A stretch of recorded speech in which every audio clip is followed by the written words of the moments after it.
السلام عليكم. ودعدنا حدين بدن oo ku dhacday qoftan aad u jeedaan magaceedu waa Chelsea waxayna u dhalatay dalka Nigeria iyadoo jidda 9 sano ayaa waxa wajiga lagaga shubay acid ficilka arxan darrada aan qof ka sameeyay ma aha qof dibadda uga yimi ee waa qof kamid ah ehelkeeda waana xaaska uu qabo adeerkeed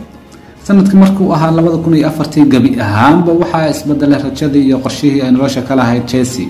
hornimo sabti ah saacaduna ay ku beegneed 9 am iyadoo qolkeeda si nabad ah ku jiifta waxa uu soo galay islaanta uu qabo adeerkeed kadibna wajiga ayay kaga shubtay acid ay ku wadi koob isla markii ay dhibka geysatay way ka baxsatay meesha waxayna u baxday tuulo ay degnaayeen reerkoodu dhacdadan kadib Chelsea gabi ahaanba waxay gashay xaalad halis ah oo xitaa waxa dhib ku noqotay inay neefsato waxa isbedelay gabi ahaan wajigeeda waxayna u eekaatay cabsi markii ay ka soo baxday dhakhtarka waxa dhib ku noqotay sidii ay ugu dhex noolaan lahayd bulshada sababtoo ah hadda way ka duwan tahay oo wajigeedu wuxuu noqday mid aan la eegi karin ciyaalka iska baddaayay dadka waaweyn ee ka hor yimaada ama wadooyin ku arka ayaa iskaga carari jiray iyadoo dhibkaas oo dhan ay la kulantay haddana nolosha kama quusan oo isma aysan dhiibin waxayna dhamaysay dugsi sare mid hoose jaamacad iyadoo ku takhasustay cilmiga loo yaqaan biochemistry waxay tiri iyadoo hadlaysa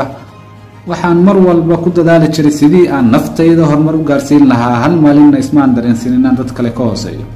markii aad tahay qof muuqaal ahaan wax ka sii yihiin ama aad tahay qof lixaadkiisu dhammaystirnayn waxaad la kulmaysaa caqabado tiro badan oo waliba naftaada khatar galin kara intaas ayaan kusoo koobaynaa qisada Chelsea fadlan muuqaalkan haddii uu ku qanciyay ama aad wuxuun ka fahantay like saar siina share garee